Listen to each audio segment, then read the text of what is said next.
Olha, no final a gente vai descobrir porque ninguém precisa da aprovação alheia. E essa reflexão ela se aplica a todos nós, viu?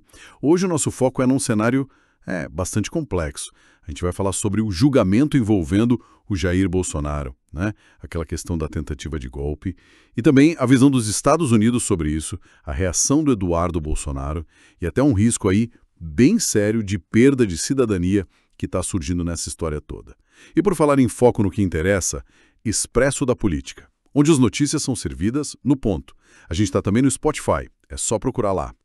Ok, vamos tentar desempacotar isso então. O julgamento lá no Supremo, né, no STF, está avançando. E os votos iniciais que a gente viu, tipo do ministro Alexandre de Moraes, do ministro Flávio Dino, eles meio que indicam já uma tendência, né, pela condenação dos réus ali na investigação do golpe. O Moraes, aliás, foi bem direto ao ponto, né, desmontando os argumentos das defesas até agora. Foi forte. E o que eu acho fascinante aí é a posição que veio lá dos Estados Unidos, né, pela porta-voz do Donald Trump, quando perguntaram sobre esse julgamento.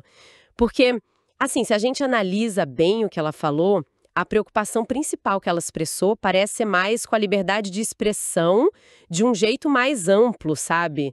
E especificamente com restrições que estão rolando para plataformas digitais americanas aqui no Brasil, inclusive a rede social do próprio Trump, né? Parece mais isso do que, tipo, uma preocupação direta com o mérito do julgamento do Bolsonaro em si. Ah, entendi. Então quer dizer, a interpretação que está surgindo dessa análise é que, ok, ela até mencionou a possibilidade de medidas, né, econômicas, talvez militares, contra países que restringam a liberdade de expressão em geral, mas não teve tipo uma sinalização de algo novo específico contra o Brasil por causa desse julgamento. Seria isso? Exatamente. A fala dela, na verdade, reforçou que já existem sanções gerais que já foram aplicadas em outros contextos, sabe? E que o foco principal deles é proteger os interesses americanos e a liberdade de expressão lá nos Estados Unidos e das empresas deles. Pelo que ela disse, não dá para configurar como uma ameaça direta ligada ao caso Bolsonaro, não. Pois é. E aqui é onde a coisa fica realmente interessante. Porque a interpretação do Eduardo Bolsonaro foi, assim, pro outro lado, né? Totalmente oposta. Ele parece que leu aquilo como uma ameaça direta mesmo, de intervenção dos Estados Unidos. Chegou a compartilhar posts que falavam de uso de meio militar e tal. E até ecoou aquela ideia de que, para o Trump, tarifa é troco de bala, sabe? E tem relatos, né, de que parte dos apoiadores dele comemorou essa possibilidade. Tipo uma intervenção externa. Com os ânimos assim, né? Bem acirrados. Vale até uma pausa para lembrar o pessoal, não percam as notícias quentinhas que a nossa equipe prepara, viu? Se inscrevam aí no canal para garantir mais análises como essa. Pois é, e essa reação levanta uma questão bem importante, né? Sobre as consequências dessa retórica toda de ficar apelando para a força estrangeira. Porque, assim, incitar ou até comemorar uma intervenção externa é algo que tem implicações legais, práticas, muito sérias. Imagina num cenário hipotético de conflito, por exemplo. Os reservistas seriam convocados, né? Isso afetaria diretamente muitos desses apoiadores. E é sempre bom lembrar, né? A nossa Constituição só prevê pena de morte num caso muito extremo. Traição à pátria em tempo de guerra declarada. É a única situação. E tem também a questão da perda da nacionalidade, né? Que mudou faz pouco tempo. Isso também entra na conta. Entra, sim. Teve uma emenda constitucional recente, né? Aquela PEC que veio de um projeto da deputada Bia Kicis.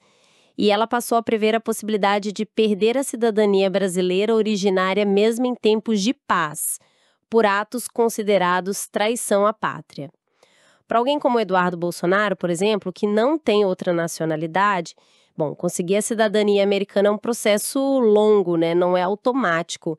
Isso poderia levar a uma situação de apatrídia, ou seja, a pessoa fica sem pátria, sem passaporte. É bem diferente, por exemplo, da situação daquele blogueiro, o Alan dos Santos, né, o Figueiredo. Ele já tem cidadania americana, então ele teria para onde ir, digamos assim. Pro Eduardo Bolsonaro, o risco seria ficar apátrida mesmo. Nossa. Então tá, juntando tudo isso que a gente analisou, o que significa? A gente tem um julgamento aqui dentro, doméstico, caminhando para uma condenação, provavelmente. Lá fora, a posição dos Estados Unidos, pelo menos via porta-voz do Trump, parece mais retórica, né? Focada em liberdade de expressão geral, interesses comerciais. Não parece uma intervenção direta nesse caso. E aqui dentro, essas reações mais inflamadas, como a do Eduardo Bolsonaro, carregam riscos legais bem pesados, né? Incluindo essa possibilidade, mesmo que complexa de aplicar, de perder a nacionalidade. Aquela ajuda externa que talvez alguns esperassem, parece bem distante, né? Talvez seja melhor esperar sentado mesmo. Com certeza. Relações internacionais são movidos por interesses, né? Interesses estratégicos, bem complexos, não é só por alinhamento ideológico do momento. Vários analistas comentam isso, especialmente sobre o governo Trump. Muitas vezes tem uma distância grande entre o que se fala, a retórica, né, e o que se faz de verdade, as ações políticas. Política externa raramente se baseia só em amizade pessoal ou ideologia pura, sabe? É bem mais pragmático. Fica aí a reflexão, então. Se a sua presença é apenas um palco para o outro, talvez seja a hora de sair de cena. Um short de atenção que a gente reservou.